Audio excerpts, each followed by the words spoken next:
Hi all. Welcome back to my channel. இன்னைக்கு வந்து Sunday morning. இந்த டே ரொம்ப ஸ்லோவா தான் போச்சு. ஸோ அதால என்ன பண்ணலான்னு சொல்லிட்டு யோசிச்சுட்டு இருந்தேன். ஸோ மார்னிங் டிஃபன் கொஞ்சம் ஈஸியா செய்யலாமேன்னு சொல்லிட்டு ஆனியன் சட்னி அண்ட் தோசா அதுதான் நாங்க வந்துட்டு மார்னிங் எல்லாரும் சாப்பிட்டோம்.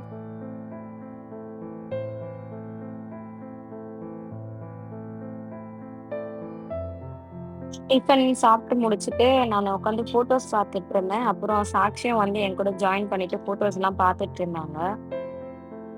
அண்ட் ஏதாச்சும் மூவி பார்க்கலாமே சொல்லிட்டு 11 மூவி பார்த்துருந்தோம். நல்லா இருந்துச்சு மூவி.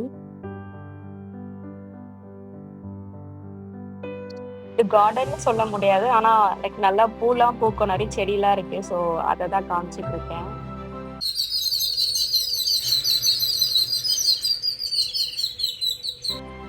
சாக்ஷி ஸ்கூலுக்கு போறாங்க. அவங்க குடுத்த ஆக்டிவிட்டி தான் இது. அத தான் பண்ணிக்கிட்டு இருக்கோம். எத்தன வாட்டி அடுக்கி வச்சாலும் இந்த இடம் எப்படிதான் கிளம்ஸி ஆகுதுன்னே தெரியல. ஸோ அததான் திருப்பி நான் வந்துட்டு அடுக்கி வச்சிட்டு இருக்கேன்.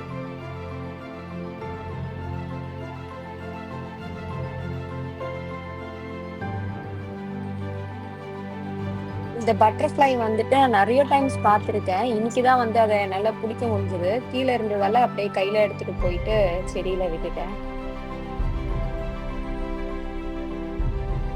பூபோ வாக்கிங் கூட்டு போயிருந்தோம். ஸோ சாக்ஷிய வீட்லயே விட்டு போயிட்டேன். அவங்க என்ன பண்றாங்கன்னு நீங்களே பாருங்க.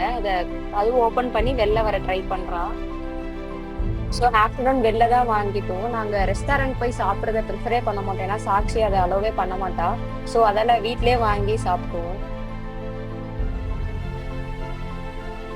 எத்தனை வாட்டி தான் அந்த கேஸ் ஸ்டவ்வ நான் வந்து துடைக்கிறதுன்னு தெரியல. எப்பவுமே அது வந்து டர்ட் ஆயிடுது.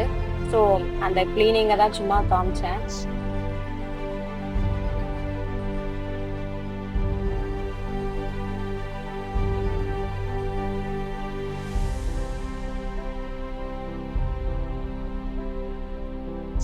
பூபு குளிச்சுட்டு வந்துட்டான். ஸோ அவனுக்கு வந்து சும்மா ஹேர் எல்லாம் வாரி விட்டுட்டு இருந்தேன். அவனுக்கு குளிக்கிறதும் சுத்தமா பிடிக்காது. அண்ட் எப்படியோ அவனை கஷ்டப்பட்டு குளிக்க வச்சாச்சு. அண்ட் இது மண்டே ஈவினிங். சரி சாமி கும்பிடலான்னு சொல்லிட்டு விளக்கு ஏத்திட்டு இருந்தேன்.